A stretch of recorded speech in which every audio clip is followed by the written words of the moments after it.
Hoy nos vamos a sumergir en una de las teorías más fascinantes y, la verdad, más controvertidas de la historia.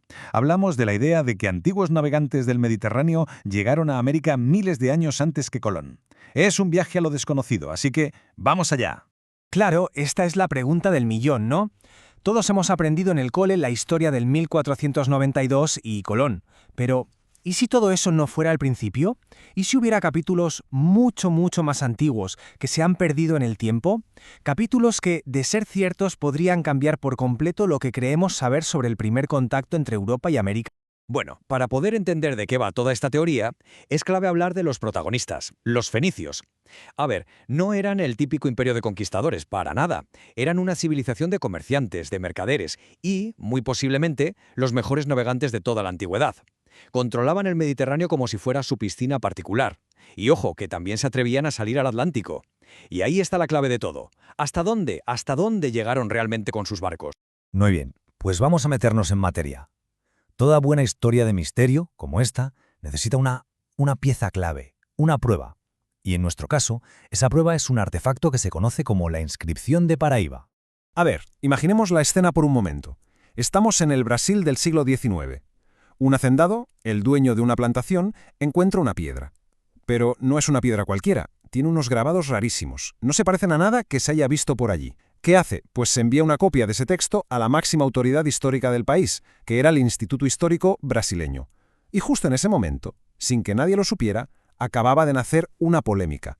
Una que iba a durar más de un siglo. La historia de esta inscripción es de verdad fascinante. Al principio, un experto muy conocido de la época, Ernest Renan, le echa un vistazo y, vamos, la descarta casi al momento. Dice que es una falsificación. Y con eso, caso cerrado. El mundo académico se olvida por completo del tema. Pero, atención, casi 100 años después, en 1967, aparece un académico americano, Cyrus H. Gordon, que es un especialista en lenguas antiguas, y este hombre rescata el texto del olvido. Lo vuelve a estudiar y, apoyándose en nuevos conocimientos, llega a una conclusión bomba. No solo dice que es auténtica, sino que cuenta una historia que es increíble.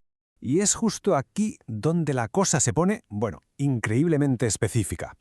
Según lo que traduce Gordon, el texto es como el diario de a bordo de un grupo de marineros fenicios, de Sidón, para ser exactos, cuenta cómo, después de dar la vuelta a África, una tormenta tremenda los desvió de su ruta y acabaron en las costas de lo que hoy es Brasil. Y Gordon va más allá, le pone fecha y todo, alrededor del año 531 a.C., durante el reinado de un rey llamado Irán III.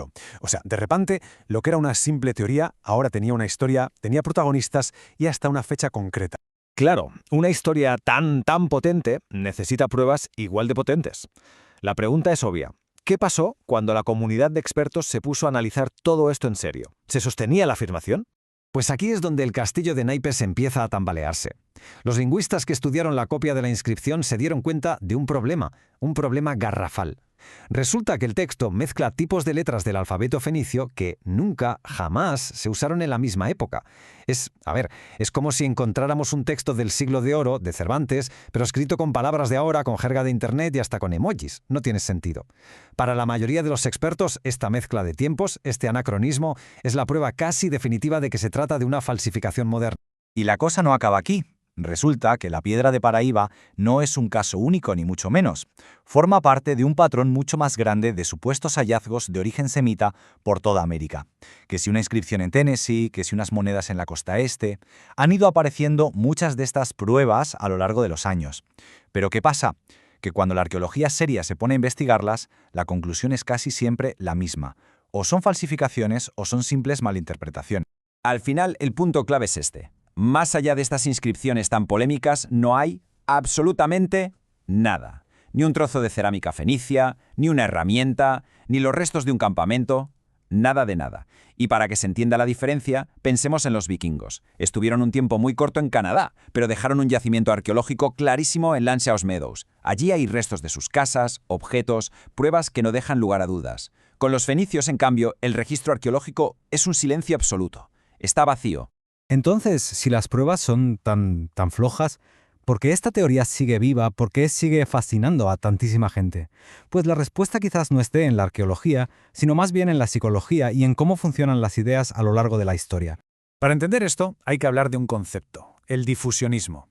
A ver, Era una corriente de pensamiento muy popular en los siglos XVIII y XIX. Básicamente lo que decía es que las grandes civilizaciones, como los mayas o los incas, no podían haber surgido de la nada, por sí mismas, no. Según esta visión, la civilización con mayúsculas tuvo que venir de fuera, tuvo que ser importada desde el viejo mundo. Y esta idea resultaba muy atractiva, pero por razones que son complejas y a menudo bastante problemáticas.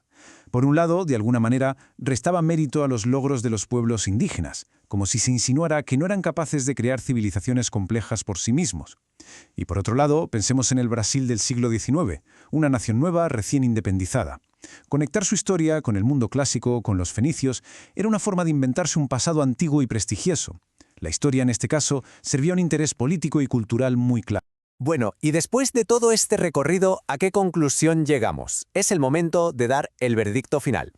En esta tabla se ve el conflicto de forma muy clara. Por un lado tenemos la idea, que es muy romántica, ¿no?, de unos marineros valientes de la antigüedad llegando a un continente desconocido. Pero por otro lado tenemos el consenso científico, un consenso basado en décadas de trabajo en arqueología, genética, lingüística, que lo que nos dice es que las civilizaciones de América se desarrollaron de forma totalmente independiente. Y la supuesta prueba clave, la inscripción, pues se deshace en cuanto se la mira con lupa, no queda nada que la sostenga. Al final, todo se resume en un choque fundamental. Es la batalla entre una historia potente, una narrativa que nos atrapa, y la disciplina, a veces fría pero necesaria, de la ciencia histórica, que lo que pide son pruebas, pruebas que se puedan verificar. La historia de los fenicios en Brasil es desde luego una historia fantástica, pero la evidencia nos indica que muy probablemente es solo eso, una historia. Y esto nos deja con una última pregunta en el aire, para darle vueltas. ¿Qué es lo que hace que una buena historia a veces tenga más fuerza que la evidencia pura y dura? Quizás sea porque estas grandes historias, estas aventuras y misterios del pasado conectan con algo muy profundo. Nuestro deseo de tener un pasado épico, grandioso, incluso si ese pasado tiene más de mito que de realidad.